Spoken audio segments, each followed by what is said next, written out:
नमस्कार, दी हरियाणा टॉक्स के खास मुद्दे में आपका स्वागत है। नमस्कार। और ख़ास मुद्दे में हम बात करेंगे Dinesh Kumar Sangwan boxer, international boxer, जो अभी हरियाणा पुलिस में एसीपी हैं, बहादुरगढ़ में ट्रैफिक का चार्ज संभाल रहे थे और उनकी इंस्टाग्राम रील हम सब के बीच बहुत पॉपुलर है। तो दिनेश कुमार जो है बहादुरगढ़ में लोगों के बीच में खासी चर्चा में रहते हैं। कोई उनके पक्ष में है तो कोई उनके विरोध में है। विरोध करने वाले भी कम नहीं है और उनकी प्रशंसा करने वाले भी कम नहीं है। अभी हाल ही में शुक्रवार के दिन उनको जिम्मेदारी दी गई थी कि ट्रैफिक के ऊपर जितना भी इंक्रोचमेंट है, जितने भी अवैध कब्जे हैं, उन सभी को हटवाया जाए। तो एक सब्जी वाले की जेसीबी से हटवाने को लेकर के उनकी एक इंस्टाग्राम पर रील इतनी वायरल हुई कि उन्हीं को महंगी पड़ गई और उनसे ट्रैफिक का चार्ज वापस ले लिया गया। दिनेश कुमार एसीपी की वो 100वीं रील थी। इससे पहले भी वो अलग अलग कार्रवाई करते हुए रील डालते रहे हैं अपने ऑफिशियल जो उनका अकाउंट है। तो दिनेश कुमार बॉक्सर वैसे भिवानी के मित्ताथल गांव से हैं, इंटरनेशनल बॉक्सर हैं, 2008 ओलंपिक्स में पार्टिसिपेट कर चुके हैं, कई बार इंटरनेशनल मेडल ले चुके हैं, नेशनल चैंपियन रह चुके हैं, बहुत ही कमाल के बॉक्सर हैं। तो आज हम दिनेश कुमार को लेकर ही बात करेंगे और क्या उनका जो ट्रैफिक में एज ए एसएचओ भी उनका काम बहादुरगढ़ में जब उन्होंने किया तो भी विवादों में हुए और उनका तबादला भी एक विवाद के चलते ही किया गया था। तो उनका तबादला तो नहीं किया गया, उनसे ट्रैफिक का चार्ज जो है ना वापस लेकर के हेडक्वार्टर अटैच कर दिया नहीं गया। सर, ये जब एज ए एसएचओ ट्रैफिक थे बहादुरगढ़ में, क्योंकि ये प्रमोट होके डीसी एसीपी बने हैं। इससे पहले इनकी जो ज्वाइनिंग हुई थी वो एज ए इंस्पेक्टर ज्वाइनिंग हुई थी और इसका उनका जो है as a SHO traffic Bahadurgarh में पोस्टिंग थी। तो एक पार्षद थे वहाँ पे, उनके बेटे के साथ इनकी कहा सुनी हुई और बताते हैं कि इन्होंने उनकी पिटाई की, पार्षद के बेटे की, और पार्षद के बेटे की पिटाई की तो उसके कान का पर्दा भी फट गया, ऐसे आरोप है। तो फिर ये मामला जब तुल पकड़ने लगा तो पार्षद ने शिकायत की सीएम को और काफ़ी जैसे अधिकारियों को शिकायतें की। तो इनका जो दिनेश कुमार है एसएचओ, उस टाइम पे एसएचओ थे, तो इनका तबादला हुआ। फिर बाद में प्रमोट होते हैं और एसीपी झज्जर में इनकी तैनाती होती है और बहादुरगढ़ एज ए ट्रैफिक के एएसपी की जिम्मेदारी इनको सौंपी जाती है। तो लगातार वहाँ पे इंक्रोचमेंट हटवाते हैं, ट्रैफिक व्यवस्था को संभालते हैं और ख़ासकर जो युवा है जो स्टंट मारते हैं कोई कार में या कोई बाइक पे, उन पे इनका ज़्यादा फोकस रहता है। एक घटना का मैं जिक्र करूं, ये रोहद टोल प्लाजा के आसपास की बात है। तो 5 युवक एक कार में स्टंट मार रहे थे। तो ये सामने से आए और उनकी गाड़ी रुकवा ली। गाड़ी रुकवा के उनका चालान नहीं किया, कोई कार्रवाई नहीं की। उनको कहा कि 50-50 न पुशअप लगाओ। आजकल के युवाओं का आपको पता ही है काहे कि पुशअप लगाएंगे। रील तो बना सकते हैं लेकिन पुशअप कहाँ लगेंगे। तो उन्होंने कहा कि पुशअप तो हम नहीं लगा पाएंगे। तो फिर उन्होंने ज़बरदस्ती हरियाणवी टोन उनका रहता ही हमेशा ही, बोले भाई या तो पुशअप लगा दो, नहीं तो फिर हमने बेरा ये मैं भी स्पोर्ट्स में रहा हूँ। तो उन्होंने पुशअप लगाए। वो रील भी उन्होंने अपने सोशल मीडिया अकाउंट पे शेयर की। देखिए, जब पुलिस जो है ना, हरियाणा पुलिस हुई, कोई भी पुलिस हुई, वो रिप्रेजेंट करती है संविधान को, वो रिप्रेजेंट करती है सरकार को। ऐसे में उसकी मर्यादा का ध्यान रखना बहुत ज़रूरी है। नियमों के हिसाब से देखा जाए, कोई भी पुलिस वाला यूनिफॉर्म में किसी भी तरह का कोई भी कंटेंट ना बना सकता है, ना सोशल मीडिया पर अपलोड कर सकता है। ऐसे 4-5 मामले हो लिए जिसमें सीनियर्स ने, डिपार्टमेंट ने उन पर एक्शन लिया है और हरियाणा में भी हुए हैं, बाहर भी हुए हैं। और वैसे भी आदेश है कि आप अगर इस तरह से करते हैं तो इसको डिरेक्शन ऑफ ड्यूटी समझा जाएगा। और पता है क्या है, इस सारे मामले में जो शुक्रवार को हुआ, जिसमें सब्जी को वो जेसीबी से हटवा रहे हैं और उसके बाद वो खुद ही इंस्टाग्राम पर डाल रहे हैं और उसके बाद जो कुछ भी हुआ उसमें डीजीपी ओपी सिंह का बयान भी आया, उसमें जो हुआ लोग डिवाइडेड हो गए, सही है गलत। डीसीपी मयंक मिश्रा जो हैं वो भी मयंक वहाँ पे मिश्रा गए। है, उन्होंने कहा कि भाई भावना हमारे एसीबी साहब की सही थी, लेकिन हो सकता है मेथड सही ना हो।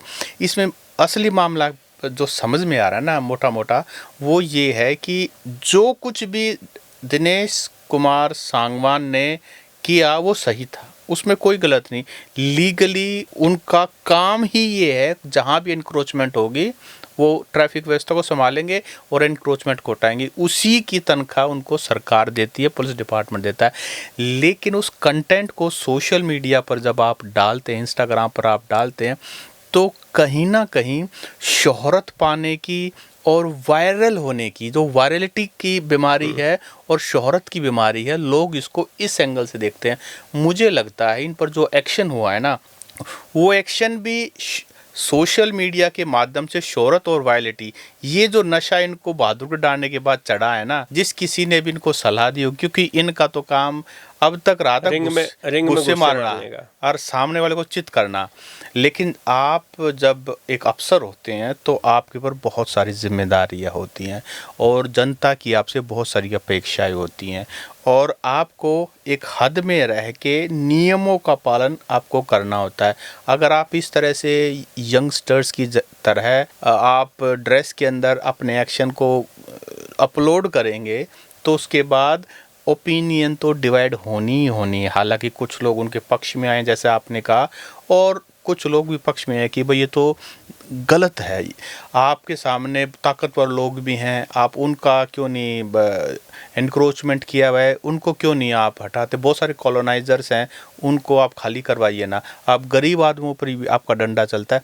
इस तरह का महंगी गाड़ी अगर रोड पे खड़ी हो जाती है तो मुझे नहीं लगता कि वो इतनी हिम्मत दिखा पाते होंगे कोई भी पुलिस वाला कि उसकी गाड़ी को हटवा दे या उनके जो अंदर बैठे हैं उसको धमका दे या चालान कर दे। ऐसा तो हम अक्सर देखते हैं, महंगी गाड़ी से ना पुलिस वाले बच के निकल जाते हैं। ऐसा दिखता है जैसे उनको वो गाड़ी दिखाई नहीं देती। रोहतक में भी हम बहुत बार ऐसा देखते हैं। ये कहीं पे भी आप चले जाइए, चंडीगढ़ दिल्ली की तो बात हम नहीं करेंगे, वहाँ पे अलग पुलिस का रोल रहता है। लेकिन हरियाणा में पुलिस वाले या तो मिडिल क्लास को परेशान करेंगे या साइकिल बाइक वालों को परेशान करेंगे। महंगी लग्जरी गाड़ियों के आसपास और किसी सरकारी गाड़ी का कोई स्टिकर लगा है, किसी पे हरियाणा लिखा हुआ है, भारत सरकार लिखा हुआ है, या कोई झंडी लगी हुई है किसी की, तो झंडी वाले को तो सलूट करते हैं।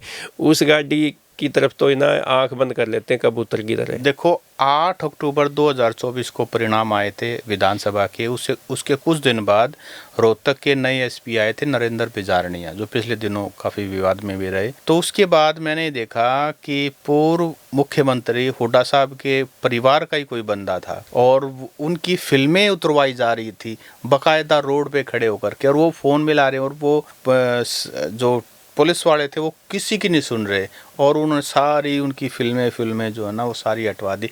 तो जब पुलिस वाले करने पे आते और हैं एक उसमें ना उन्होंने एसपी बिजारनिया के टाइम पे एक सबसे बढ़िया काम जो हुआ वो ये था कि जो इनफील्ड मोटरसाइकिल होती है, बाइक होती है, और उस पे जो पटाखा लगवाते हैं, उन पटाखे वालों का ऐसा इलाज किया कि वो शहर में हमें सुनाई नहीं दी। नहीं तो हर रोड पे जब भी निकलते थे आधे घंटे में 1 घंटे में ऐसा पटाखा, वो पटाखा जो है ना हार्ट पेशेंट के लिए तो एक तरह से वो काल भी बन सकता है, क्योंकि वो पटाखा अचानक बजता है और इतना तेज बजता है, कान और दिल, जो कमजोर दिल के हैं उनको एकदम से पूरी तरह से हिला देता था। वो बाइक के भी, तो बहुत अच्छा, वो बाइक के भी जो जिसमें पटाखा लगा बाइक थी उनको इम्पाउंड भी किया, 30-30, 35-35 हज़ार रुपए के चालान भी किए, इलाज बढ़िया किया। और जहाँ पे पटाखा लगाने वाले जो मैकेनिक थे रोहतक में, उनके ऊपर भी, उन दुकानों पे जाके, मैकेनिकों पे जाके भी कार्रवाई की है वहाँ पे। तो आप ये देखिए ना, वो जो उनकी जो ड्राइव थी वो बहुत अच्छी थी और कामयाबी हुई,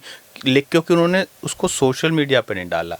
यहाँ दिनेश बॉक्सर का जो मामला है ना वो सारा का सारा एक आप पूरी टीम लेकर के सोशल मीडिया के साथ चलते हो। अभी मैं उनका इंस्टाग्राम का पेज देख रहा था, उसमें वो अपना ड्रेस पहनते हुए गाड़ी में जाते हुए, बेल्ट लगाते हुए, फाइल साइन करते हुए।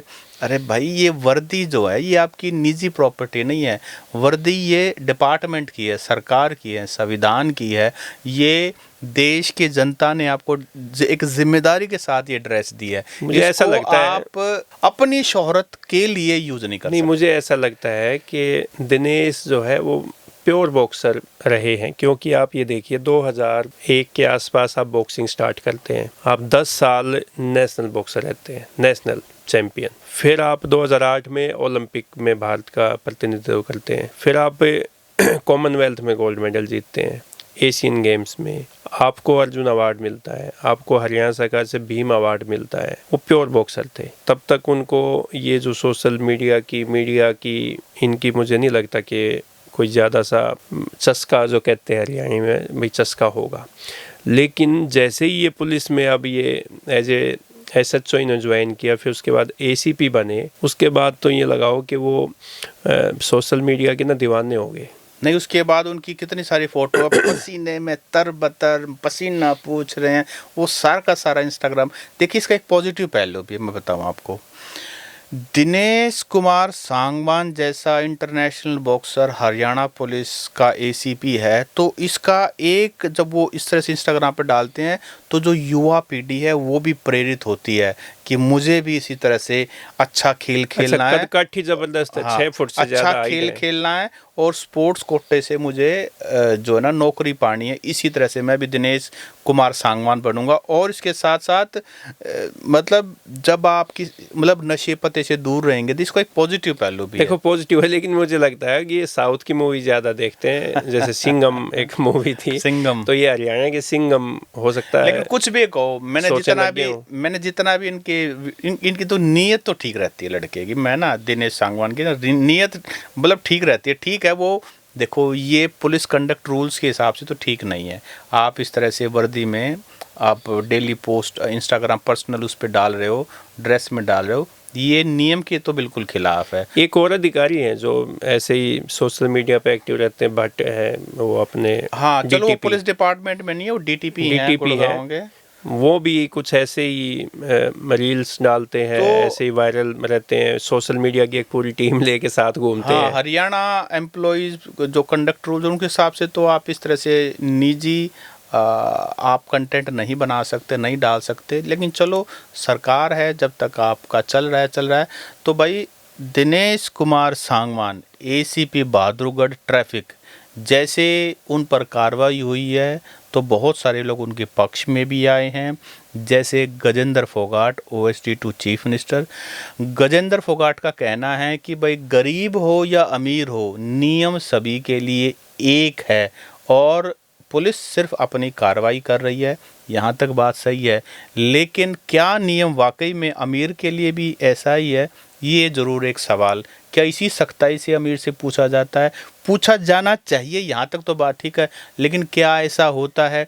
देखिए, कंपैशनेट होना बहुत ज़रूरी है। आप गरीब के साथ, क्योंकि गरीब जो है वो समय का मारा हुआ है, उसको आप सहायता प्रदान कीजिए। अगर वो कोई काम कानूनी रूप से नहीं कर रहा है तो आप उसको समझाइए, बुझाइए, समय दीजिए, उसको पुनर्निवास का भी जगह दीजिए। वो मजबूरी में रोड पे बैठा हुआ है, कोई रोड पे शान से नहीं बैठता है। उसको एक स्थान दीजिए, उसको समझाइए, उसको एजुकेट भी कीजिए। ये किसकी जिम्मेदारी है? ये हम सब की जिम्मेदारी है। हो सकता है आपकी राय दिनेश कुमार सांगवान ACP बहादुरगढ़ के बारे में अलग हो। आप वो कमेंट करके हमें बताएं कि क्या दिनेश कुमार सांगवान के ऊपर जो कार्रवाई हुई, क्या वो सही थी या वो सही नहीं थी? आपके कमेंट का और इंतज़ार रहेगा। और दिनेश जो है उनको ट्रैफिक पुलिस से हटाकर जिला मुख्यालय में भेज दिया है, तो आप क्या चाहते हैं? उनको दोबारा से ट्रैफिक व्यवस्था की जिम्मेदारी मिलनी चाहिए या नहीं मिलनी चाहिए? ये भी अपनी राय हमें दें। नमस्कार। नमस्कार।